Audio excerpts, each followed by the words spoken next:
Let's talk about JRock. They are a Japanese metal and former visual kei band formed in 1997 in Osaka. Their name comes from a song called JRock, released by another visual kei band called Lorraine. Fun fact, Kamijo was in that band. As it was understood, it was thought to meant not black, not white, but gray, but it really suited the band's image. They debuted as a visual kei band, very heavily stylistic, heavy makeup, dramatic clothing, and made their way onto the Oricon charts shortly after. They had a very sensationalized career very early on.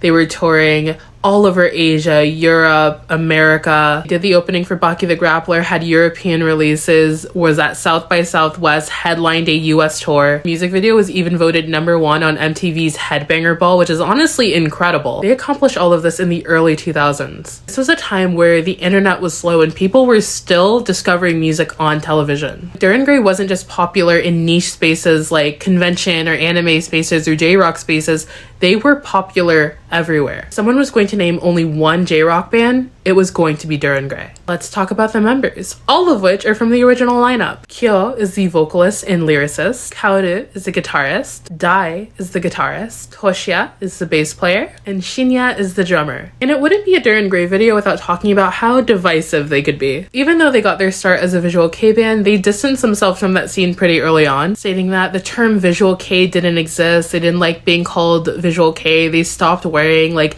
the heavy makeup and the clothes, and with visual kei rising in popularity, more bands started being VK, and they said that they didn't want to, quote, be associated with the poor quality of bands coming out of the scene. They have had quite a few interviews covering their feelings about the topic. They also mentioned not wanting to be treated like idols anymore, and they just wanted to be known for their music. And personally, I do think there's a very nuanced conversation to be had, and I don't necessarily think their viewpoints were wrong. They've also been pretty controversial when it comes to their music video imagery. Some of their videos have been banned from broadcasts, but they are still an active band. Their last album was released in 2022. Their last single was released in 2024. And literally earlier this year, they were performing at Sick New World in Vegas alongside Metallica, Linkin Park, Evanescence. But that's JRock, the very controversial, always divisive, always heavy JRock band.